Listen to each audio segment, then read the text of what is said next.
वालेकुम नाज़रीन, एक नई वीडियो में खुश आमदीद। आज की वीडियो में आपके साथ जो रेसिपी शेयर करने वाली हूँ ये है जी रेशमी पराठा बनाने की रेसिपी। घर में कैसे आप रेशमी पराठा बना सकते हैं, आज की वीडियो है इसी के बारे में। तो रेशमी पराठा बनाने के लिए मैंने लिया है तकरीबन 1 कप के करीब आटा। 1 कप बाजारी आटे का इस्तेमाल करूंगी। अगर आप गंदम के आटे का इस्तेमाल कर रहे हैं तो इसके अंदर हाफ कप के करीब आप मैदा भी इस्तेमाल कर लें।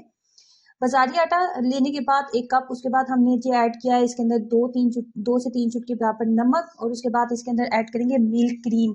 आप टेट्रा पैक क्रीम का भी इस्तेमाल कर सकते हैं, लेकिन मैंने जो है बाजारी मिल्क क्रीम का इस्तेमाल नहीं किया। ये घर की मेरे पास जो है ताज़ा मिल्क क्रीम थी, वो मैंने इसके अंदर ऐड किया 1 बड़ा खाने का चम्मच।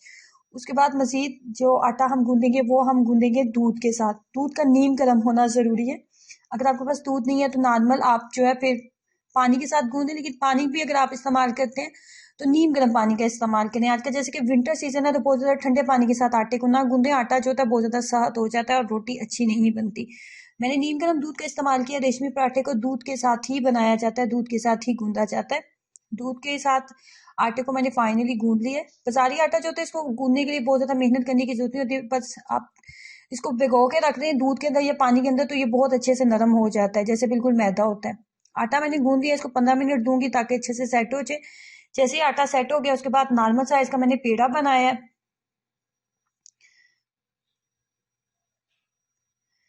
नॉर्मल साइज का पेड़ा बनाएंगे, अच्छे से इसको बेल लेंगे। बेलने के बाद इसके अंदर हम लगाएंगे घी। आप देसी घी का भी इस्तेमाल कर सकते हैं। मैंने तो नॉर्मल जो आम देसी घी होता है उसका इस्तेमाल किया। मेरे पास तो देसी घी नहीं था।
फाइनली जो है हमारा पराठा तैयार हो चुका है।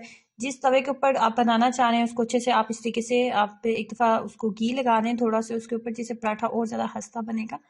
और अब मैं फाइनली इसके ऊपर पराठा डालूंगी जो मैंने अभी बेला है। पराठा जो होता है कभी भी हाई फ्लेम के ऊपर नहीं बनाया जाता है, इसको हमेशा आप मीडियम फ्लेम के ऊपर ही बनाएं। अगर बहुत ज़्यादा हाई फ्लेम के ऊपर आप पराठे को बनाएंगे ना, पराठा अंदर से हमेशा कच्चा रहेगा और बाहर से बहुत जल्दी ब्राउन हो जाता है, तो ये आपको खाने में कभी भी अच्छा टेस्ट नहीं देगा। ये भी एक छोटी सी टिप है, जरूर आजमाइएगा। स्पेशली ऐसी मेरी प्यारी प्यारी बहनों के लिए जिन्होंने अभी कुकिंग करना स्टार्ट किया तो उनके लिए ये पराठा बनाना भी बहुत आसान है।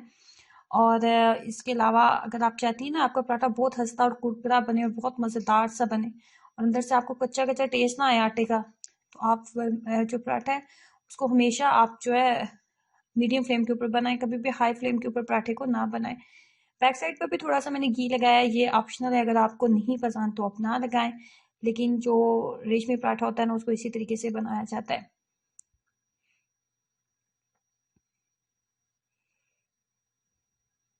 सर्दियों में पराठा खाने का एक अपना ही मज़ा होता है। गर्मी में भी पराठा जो लोग खाते हैं वो गर्मी में भी पराठा खाते हैं, लेकिन सर्दी में जो पराठा नहीं खाते वो भी पराठा खा लेते हैं, क्योंकि सर्दी में पराठा खाने का बहुत ही मज़ा आता है। मुझे तो बहुत पसंद है। इसके साथ मैं लूँगी अचार और साथ बनाएंगे गरम गरम चाय।